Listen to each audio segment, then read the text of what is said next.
Mesdames et messieurs, bonsoir. Merci de vous joindre à nous pour cette nouvelle édition de l'Échiquier international en direct de Al24 News.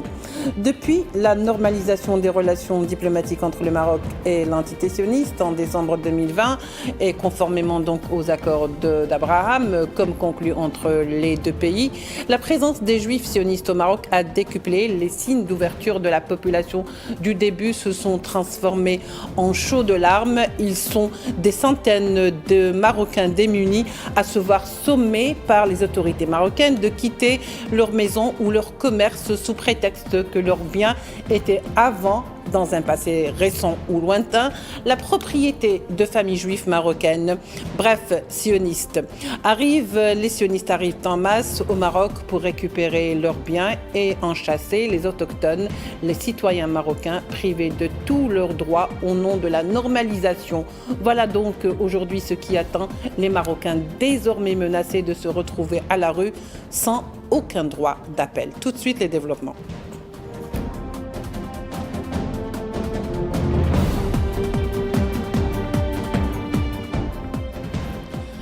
Pour en parler ce soir, nous avons le plaisir d'accueillir avec nous Youssef Boussoumeh, historien et militant pour la cause palestinienne. Youssef, bonsoir, merci d'être avec nous. Bonsoir à vous. Également, Jimmy Dalido nous rejoint, chroniqueur et militant syndicaliste. Jimmy Dalido, bonsoir, merci d'être avec nous.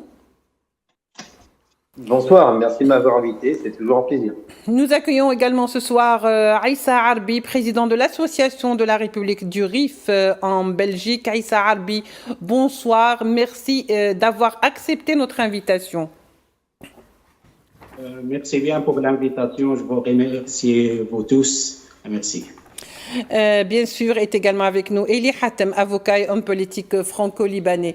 Pour commencer d'abord avec vous, Aïssa Arbi, vous qui donc êtes marocain, du RIF, qui donc militait justement pour un petit peu faire reconnaître, entre autres, les droits des Rifins à s'autodéterminer, mais également vous parlez aujourd'hui avec nous en tant que Marocain.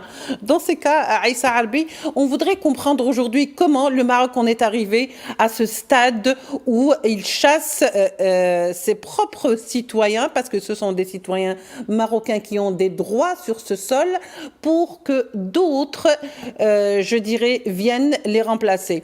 C'est-à-dire, en d'autres termes, comment le Marocain aujourd'hui se retrouvait carrément chassé de sa terre, de sa maison, de son commerce, pour qu'un sioniste vienne récupérer sa maison, son commerce ou sa terre, au nom d'une certaine, je dirais, d'un certain droit de propriétation qui aurait appartenu à son arrière-grand-père. Merci bien pour cette question-là. C'est la gravité des choses qui nous laisse sortir à parler ce soir-là, parce que la politique sioniste, elle a été tout le temps, on sait bien, au Maroc, elle a été au-dessus de la table et maintenant elle est sur la table. Je veux dire quelque chose premièrement.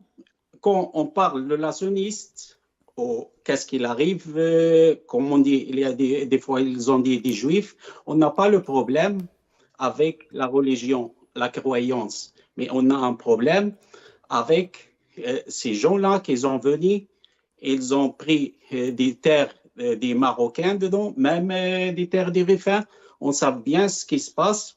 Mais quand on dit la gravité des choses, ces gens-là qui sont rentrés au Maroc, et on sait bien qu'ils ont été déjà sur un mur de Marrakech, ils ont été partout au Maroc, ils ont même démolé des mosquées, comme vous avez. Mais la religion, on n'a pas un problème avec, mais il ne faut pas m'obliger à faire ta religion.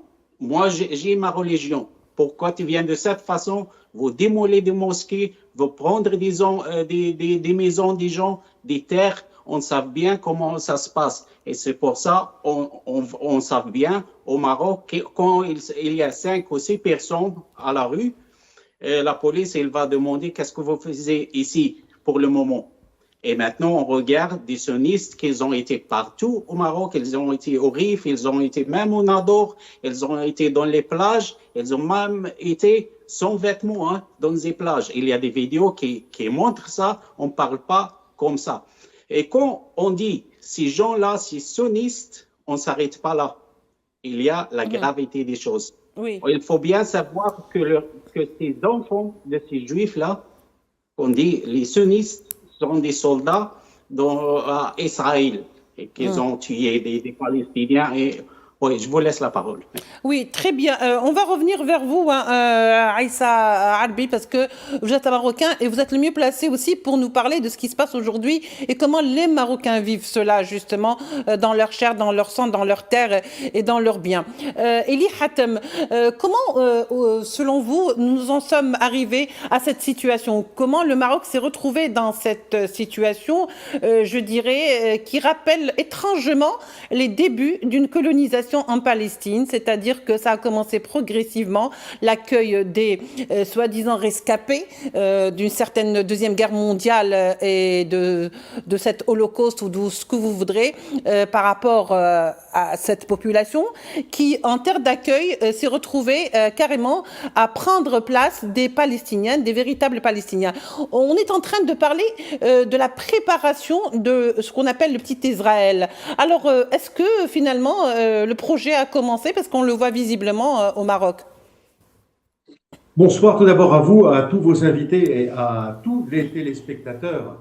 Comme vous l'avez très bien pointé, il s'agit d'un projet. Ce projet, en fait, c'est un projet sioniste, c'est d'étendre les frontières et l'existence de l'entité sioniste au-delà de la Palestine. Nous le voyons au Maroc aujourd'hui, nous l'avons vu il y a quelque temps, même à Chypre, où les autorités chypriotes ont été obligées de prendre des mesures et des lois pour éviter l'achat de leur territoire par des Israéliens qui ont déferlé sur l'île, surtout après la première agression israélienne contre l'Iran, ce qu'on appelle la guerre des 12 jours. Et ils ont occupé, ils ont acheté plutôt plus de 10% du territoire chypriote. Alors, l'étendue de ce projet sioniste est au-delà même du Proche et du Moyen-Orient, avec une colonie en Afrique du Nord, également une colonie en Europe, mais nous le verrons, ça sera entre la France et l'Allemagne, entre l'Allemagne et la Pologne. C'était d'ailleurs à l'époque, c'était le projet, c'était en Ukraine. Il y a certains qui disent que éventuellement, ça sera également une autre colonie en Ukraine. C'était un peu le rêve des premiers sionistes, des amants du Sion, c'est-à-dire avant la proclamation ou le changement de ce nom et la création de l'Organisation sioniste mondiale avec Théodore Herzl. Parce qu'il faut rappeler que le sionisme n'est pas né avec Théodore Herzl, il est né bien avant, et comme vous l'avez très bien souligné d'ailleurs, en Palestine, les premiers Bilouïm ont commencé vers 1830, en 1830 ou 1835, c'est-à-dire bien avant la création de l'Organisation sioniste mondiale. Malheureusement, il y a certains pays arabes, y compris le Maroc, y compris d'autres pays, qui tombent en fait sous ce terrorisme politique, sous la pression exercée par l'entité sioniste. Que ça soit aujourd'hui, on le voit même aux États-Unis, il y a certains qui disent que le président américain est sous emprise de lobbies sionistes, en particulier, qui le menace avec l'affaire Epstein. Et j'insiste Epstein et non pas Epstein, parce que je dis Einstein et non pas Einstein. Donc, il y a des moyens d'utilisation d'une pression particulière sur des politiques pour céder et pour former ce fameux projet maçonnique qui est ce qu'on appelle les accords d'Abraham et qui n'ont aucune valeur, parce qu'avant d'aboutir à une nouvelle religion ou une nouvelle façon de coexister avec les autres religions, j'appelle les musulmans à se réconcilier déjà entre sunnites et chiites. Très bien. Donc c'est une foutaise. Ouais. Merci beaucoup, Eli Hatem. Restez avec nous. Comme ça, on va un petit peu répartir la parole sur le reste de nos invités. Finalement, Youssef Boussoumeh, on sait que là, ce qui est en train d'arriver aujourd'hui au Maroc, le fait de chasser ses propres citoyens de leur maison, lorsqu'on voit des Marocains en train de pleurer, lorsqu'on voit des vieillards en train de verser des larmes parce qu'ils n'ont pas d'autre moyen de récupérer leurs biens et qui sont obligés de s'astreindre à cet ordre qui viendrait de plus haut, lorsqu'ils crient au secours pour dire à qui nous devons nous adresser, un roi qui est complètement sourd, finalement, vers qui va s'adresser un Marocain qui est chassé de sa terre de plus de 120 ans, de 90 ans, de sa maison, en plus complètement démuni? Vers qui va-t-il s'adresser? Qui pourra le protéger? Puisque son roi même, le Merzen et le Merzen également, si vous voulez, ferme les yeux et donne même carte blanche à ce nouvel envahisseur. Bien, ces Marocains doivent absolument s'organiser et doivent protester auprès d'associations marocaines, éventuellement même auprès d'organisations internationales de défense des droits de l'homme. Mais en tout cas, on ne peut pas accepter, ils ne peuvent pas accepter ce genre de situation qui n'est pas sans rappeler la situation qu'a connue un petit peu l'Algérie. On a aujourd'hui en France des rapatriés, comme on disait, qui aujourd'hui exigent leurs biens alors qu'ils ont déjà été dédommagés par l'État français. Et ces revendications de ces Israéliens, en fait, il s'agit d'Israéliens qui reviennent, eh bien, sont absolument infondées, puisque effectivement il n'y a pas eu d'expulsion des Juifs du Maroc. Il est important de le préciser. Le professeur d'histoire Vermeuren, qui a étudié la question, avait même indiqué qu'à l'époque, au début de cette émigration des Marocains juifs vers Israël, même du bon argent avait été donné au gouvernement marocain en échange du départ de ces Marocains juifs. Donc on ne peut pas aujourd'hui revendiquer des choses que l'on a laissées volontairement et que l'État d'Israël, évidemment, s'est fait fort l'État d'Israël s'est fait fort de récupérer donc ces Marocains. Donc ces Marocains doivent absolument protester. Cela fait partie de la normalisation. C'est une des conséquences de la normalisation. Et malheureusement, je crois que nous sommes qu'au début du problème. Et comme vous l'avez dit précédemment, certains Marocains qui ont pu se réjouir de cette normalisation vont maintenant, à mon avis, ne pas avoir assez de larmes pour pleurer, parce que cette normalisation, elle va avoir des conséquences terribles et que nous voyons actuellement à l'œuvre. Oui, en fait, quelque part, Jimmy Dalido, est-ce qu'on parle d'expropriation, on parle de terres, de maisons, de commerce? Quel est ce droit qui permet, par exemple, à quelqu'un qui a habité sur vos terres il y a 100 000 ans de revenir et de dire que mon grand-père était là, donc je viens récupérer mes biens, alors que on sait très bien l'histoire des Juifs marocains qui sont partis de leur propre gré parce qu'ils trouvaient qu'ils n'avaient plus rien à faire au Maroc et que jamais leur appartenance n'a été tellement marocaine qu'elle n'a été pour le reste du pays, parce que la plupart sont partis en France. Alors aujourd'hui, est-ce qu'on va chasser le Marocain sans lui donner de dédommagement ni de substituts en échange, et on le laisse donc dans la rue pour que un sioniste, un juif sioniste, et je fais très très bien la part des choses, un juif sioniste vient s'installer le plus aisément du monde? Écoutez, merci pour cette très bonne question, parce que effectivement, nous voyons là les conséquences palpables et destructrices de la normalisation, qui, je crois, pourrait trouver pour synonyme contrôle, subordination et collaboration. Normalisation est égale collaboration. Et la normalisation en elle-même, finalement, ça a été un moyen pour accéder à une fin. Plusieurs fins, d'ailleurs. Première fin, à une colonisation de peuplement. Très probablement, l'entité génocidaire et l'entité génocidaire, l'entité sioniste veut très certainement une colonie de peuplement au Maroc. Et la deuxième chose, c'est effectivement diffuser ces pions ça et là, un petit peu partout, d'une manière très stratégique pour empêcher que le nouvel ordre mondial multipolaire prend forme. Et c'est pour ça d'ailleurs on rappellera que dans les accords d'Abraham, évidemment, il y avait le Maroc, mais il y avait aussi les Émirats arabes unis, il y avait le Bahreïn, qui ont été signataires de cet accord, et qu'une des fins, un des objectifs de cet accord d'Abraham, c'était l'Iran. L'attaque de cette espèce de triumvirat subordonné à l'entité sioniste,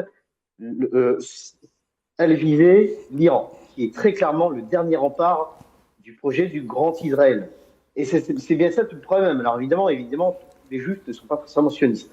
Mais le problème qui se pose, c'est qu'au Maroc, après 1492, on se souvient que c'était en 1492, le premier décret des Espagnols qui avait expulsé les Juifs et qui ont été se réfugier au Maroc. Et ensuite, il y a eu 48 et 56. Et ensuite, ils ont été se réfugier en Israël. Et malheureusement, on constate avec le temps que le sionisme est une idéologie qui n'accepte pas les autres peuples, qui n'accepte pas les autres frontières et qui reconnaît uniquement son propre pays. Et le sionisme étant une idéologie d'expansion politique, d'expansion messianique, c'est un projet messianique aussi à la base, c'est l'exportation des capitaux sionistes vers les sources de matières premières et de main-d'œuvre bon marché, saupoudré par une tendance mécanique. Et finalement, on s'aperçoit après quelques décennies que le projet du Grand Israël est priorisé coûte que coûte. Et je crois qu'il y a une ligne de démarcation à tracer entre le gouvernement marocain et le peuple marocain. Le peuple marocain est un grand peuple de résistants, mais qui malheureusement, je crois, détient un gouvernement qui ne prend pas forcément les bonnes décisions politiques, très clairement pas. Je reprends ce qu'avait dit le député du Likoud à l'époque, monsieur Dan Ilouz, je crois que je prononce mal son nom, et qui disait, qui affirmait deux choses. D'abord que l'ennemi d'Israël et du Maroc, c'était l'Iran, et qui allait jusqu'à affirmer que dans certains pays, il y avait des groupes terroristes, etc. On connaît la rengaine, tout ça pour justifier le projet du Grand Israël. Et surtout, je finirai par là, ce député du Likoud faisait une offrande à Washington, à Washington et Tel Aviv, en démontrant que le gouvernement marocain, malheureusement, était un gouvernement américano-israélo-compatible. Très bien, Jimmy Dalido. Donc, restons ensemble. Je me tourne vers vous, Aïssa Rabbi. Comment les Marocains sont en train de vivre justement cette injustice, parce qu'il s'agit d'une injustice, qu'ils soient expulsés de leur maison. Mais on se rend compte, par exemple, que la plupart des expulsions se font soit dans des douars où les gens vivent dans la précarité ou même dans la simplicité la plus primitive. Est-ce que cela est un hasard? Est-ce que on s'adresse pas ou on ne touche pas les plus faibles parce que ce sont ceux-là qui ne peuvent pas se défendre, Aïssa Rabbi? Merci bien pour cette question-là, mais quand on parle de ça, on va y aller aussi. Il y a la discrimination totale. Comment ça se fait? Quand ils regardent un sunniste, il n'est jamais touché, il est protégé par le royaume du Maroc, il est protégé par le roi lui-même. On savait bien, André Azoulay, c'est le bras droit du roi de Maroc. Mais quand on parle de discrimination, il y a des gens, comme vous avez dit, au douar et les civils et tout, il y a des gens qui ont des papiers. Quand je dis il y a discrimination, ils ont des papiers, que c'est leur maison, que c'est leur terre. Et la terre à ses parents, à ses grands-parents. Ils ont ramené même les papiers à la justice. Ils les ont jetés dehors. Et ils ont fait des vidéos, ils ont été partout avec des papiers. C'est notre terre, mais il n'y a personne qui écoute. Cette terre, c'est pas à vous, c'est à des sunnistes qui vont installer ici. Quand on fait un résumé de notre chose, il faut prendre pas les choses mal qu'on dit. Ces juifs-là, ces sunnistes qui sont au Maroc, c'est pas les mêmes que les juifs qui sont en Europe, qui sont contre l'État israélien. Ils sont contre la guerre sur la Palestine, à Palestine. Mais ces sunnistes-là qui sont au Maroc, qui sont protégés maintenant, ils défendent la guerre, ils soutiennent la guerre d'Israël vers Ce sont Palestine. des sionistes, des pro-sionistes. Ouais, voilà. Donc finalement, je viens vers vous, Elie Hatem. Finalement, comment on peut expliquer cette situation par rapport au Maroc, parce qu'il ne s'agit même pas d'une normalisation donc qui impose des coopérations. On est en train d'assister carrément à un fait colonial, graduellement, mais sûrement. Lorsqu'on voit par exemple certaines informations qui font par exemple part d'investisseurs israéliens, souvent donc des juifs d'origine marocaine, donc ceux qui reviennent vers leur pays soi-disant d'origine, qui nouent des partenariats pour des projets immobiliers, touristiques, technologiques et agricoles. Et la région qui a été choisie, c'est donc Marrakech, qui devient un petit peu, si vous voulez, le petit Dubaï, une sorte de hub touristique. Finalement, on est en train d'avoir une même mise par ce qu'on appellerait l'investissement, en plus de se réapproprier des terres et des maisons et des commerces qui appartiennent à des Marocains. Écoutez, vous avez souligné deux points qui sont très importants donc, dans votre exposé. C'est qu'il y a tout d'abord les Marocains de religion juive qui avaient émigré et qui veulent peut-être rentrer dans leur pays d'origine. Moi, je pense qu'ils doivent être les bienvenus. Et puis, c'est en quelque sorte le projet politique des Palestiniens, des Libanais. Nous voulons absolument que tous ces immigrés qui sont venus et occuper la Palestine ou l'entité sioniste en vue de créer cet État en fait artificiel et cette société artificielle israélienne, bon, ils sont très bien vus, moi je pense, qu'en retournant vers leur pays progressif. Mais un deuxième point, et c'est là où ça devient dangereux, c'est que ce n'est pas uniquement les Marocains de culte ou de religion juive qui sont entrés et qui sont en train d'acheter et d'investir au Maroc, mais il y a un projet expansionniste et colonialiste, sioniste. Et ceci, nous l'avons vu également, je fais toujours le parallèle avec Chypre, parce que nous l'avons vu avec cette immigration en fait des Israéliens et des sionistes à Chypre, qui n'ont non seulement investi et acheté des territoires, mais ils ont constitué un État dans un autre État. Et c'est là où nous avons vu quand même des endroits, ou même des petites villes, je dirais des mini-cités, qui sont installées sur le territoire chypriote et qui sont interdites aux autochtones chypriotes. C'est ce qui a d'ailleurs réveillé les autorités qui ont pris un décret et puis ensuite ils l'ont transformé une loi qui interdit à toute personne étrangère d'acheter sur le territoire chypriote. Très bien. Alors, Elie, je ne sais pas si mes invités également voient des images. J'aimerais bien qu'on reprenne les images. Donc, en train de complètement détruire une mosquée, une première dans un pays musulman, pour justement construire des habitations et des investissements, des investisseurs sionistes marocains. C'est-à-dire parce qu'on se découvre que cette terre appartenait jadis à des juifs marocains. Youssef Boussoumah, je vous donne le dernier mot, mais alors brièvement, parce que le temps qui nous est imparti est terminé.